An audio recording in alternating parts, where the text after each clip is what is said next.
Hello, boys and girls, friends of the sun. We want to read more about Epictetus, an ancient Stoic. And we have here a very funny picture, right? So regular people say, take care and wish you well. And Epictetus says that death and exile and every other thing that appears dreadful be daily before your eyes, but most of all death. And it actually fits to an anecdote from the life of Epictetus that he said that every day you should kiss your children and whisper with your lovely voice into their ears that they are going to die. And if you do that, you remind yourself that you don't live in this world, you don't attach yourself to material belongings, and you also understand that virtuous living, and that is happy living according to the Stoics, works if you control your attitude and don't try to control external things in the world. Now, we want to look a little bit further at Epictetus. So therefore, let's look a little bit at Wikipedia here. And let's just get some basic facts about Epictetus. So yeah, Epictetus was born 50 after Christ and died 135. He was originally born in something that is Western Turkey. Nowadays he probably spoke Greek, although we consider him to be a Roman philosopher nowadays. He was probably born into prisonership. And I actually don't want to say so much about his life. I think he could get out of this slave ownership later. But there's an interesting story about his slave owner. And by the way, I asked ChatGPT again to tell me like the story of his broken leg, because that's what it is about. And ChatGPT just told me all the time, yeah, there's not much known and it's not like so safe. So basically ChatGPT decided to not tell me the stories. And that's definitely a limitation of ChatGPT. You don't get deeper information, you just get like very superficial nonsense. And why is it interesting? Well, the story on his leg, we see that also here, like a lot of people then point out that his leg was deliberately broken by his master, but then that Simplicius, in contrast, writes that he has been disabled from his childhood. Well, I mean, it could have been broken two times, of course, or he could have been disabled and got a broken leg. But all of that does not matter. The interesting thing about the anecdote is that it tells us something about the philosophy. And the question is, what does the reality matter so much? I mean, I don't care what he ate, maybe under some circumstances, but usually not. But the story is interesting because his master told him, I break your leg, and he broke his leg. And according to an older source, Epictetus said in a very calm voice only to his master, see what you've done? You've broken my leg. So how am I now going to be a good slave? So he looked at this incident through a very rational lens. And that is probably what we can learn about Epictetus by this kind of anecdote. And so therefore, I think ChatGPT, yeah, I know you produce sometimes things that are not true. But if I ask you something and I ask you to ignore whether it's true or not according to your standards, just tell me the story. Why do I have to look for it everywhere? Anyway, I also found some other interesting stories where he actually broke his leg and then tried to focus his mind on something else than on the broken leg because he was not treated. And how do you deal with pain when it overwhelms you? Well, you are still in control of your mind. That's the message here. And therefore, let's look a little bit really into the Handbook of Epictetus. It's probably not written by him as far as I could read, but somebody transcribed it according to some sources and then just got us the best bon mots of Epictetus.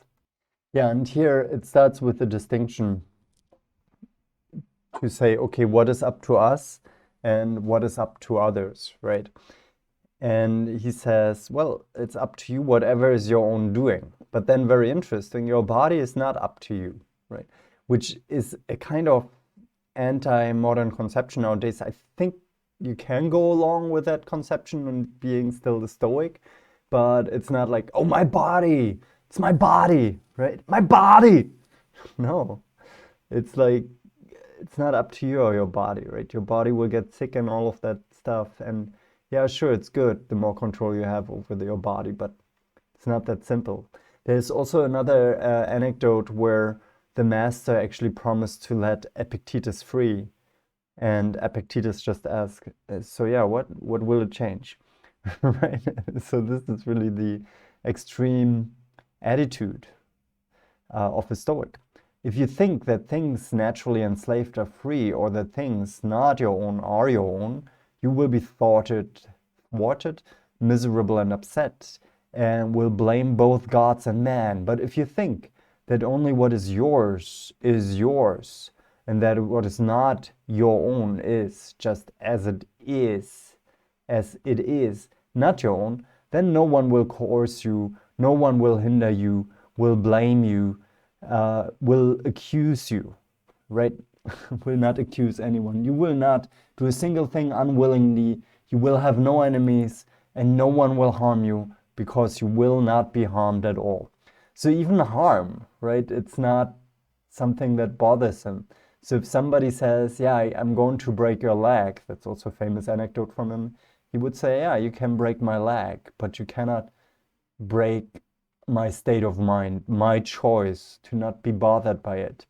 Yeah, and so he continues here with a kind of epistemological way of how we should look at things, right? So from the start then, work on saying to each harsh appearance. And what is a harsh appearance here? I guess it's something like pain, right? Or the feeling of loss. You are an appearance and not at all the thing that has the appearance. Then examine it and assess it by these yardsticks that you have, and first and foremost by whether it concerns the things that are up to us or the things that are not up to us. And if it is about one of the things that is not up to us, be ready to say, you are not in relation to me. So yeah, like, how do I have to understand that? So I guess if I have pain, I assume, right? I have to say, well, pain is an appearance, but it's not about the thing that I fundamentally are. And therefore pain is not in a real relation to me. I think with regard to pain, it's really the most difficult example to present what he means, but I think we should go that route further. I think it's easier to say, okay, when we see somebody insulting us, calling us an asshole, right? That's just an appearance too that does not have to concern us. Epictetus goes actually on here, and he talks now about desires and aversions, and we should really not fall into these desires except they are natural. So somehow we should be in accordance with nature. I'm not entirely sure what that means, but he gives here some examples. So detach your aversion from everything not up to us and transfer it to what is against nature among the things that are up to us. And for the time being, eliminate desire completely. So I don't understand the sentence here. Detach your aversion from everything not up to us. So, okay, I have to accept things that just happen to me. So, for example, disease, I cannot have an aversion against it because it's not up to me whether I get sick or not. But if you're averse to illness or death or property, you will feel misfortune, right? So that's the example. And transfer it, the aversion, to what is against nature among the things that are up to us. So I should have an aversion against things that are up to me. But as I understand them, the only thing that is up to me is my faculty of choice, right? Here's another good example, by the way. If you kiss your child or your wife, say that you're kissing a human being, for when it dies, you will not be upset. And it goes on, right? What upsets people is not things themselves, but their judgments about things. For example, death is nothing dreadful, but instead the judgment about death, that it is dreadful. That is what is dreadful. So we kind of have to suspend judgment, right? And then he also says an uneducated person accuses others when he is doing badly. A partly educated person accuses himself. An educated person accuses neither someone else nor himself. Yeah, I guess here you also have to make a choice that you don't accuse anyone, right? You just accept things as they are. Can we be in that state? That's very questionable, right? Do not seek to have events happen as you want them to, but instead want them to happen as they do happen, and your life will go well. Illness interferes with the body, not with one's faculty of choice, unless the faculty of choice wishes it to. Okay, you can actually choose to be ill, but usually illness is just coming over you. Lameness interferes with the limb, not with one's faculty of choice. Say this at each thing that happens to you, since you will find that it interferes with something else, not with you. So I'm just like this thing inside of myself that can accept whatever happens. It's kind of a determinist world, right?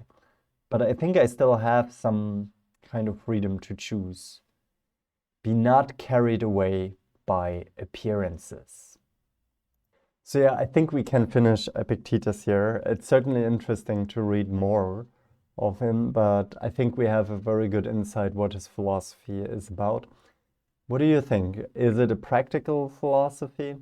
Well, I uttered my criticism already in the idea of Stoicism, right? Where I said, well, can we be really that detached?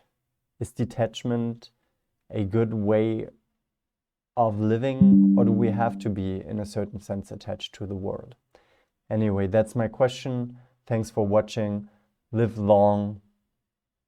Don't be attached to the world, and prosper.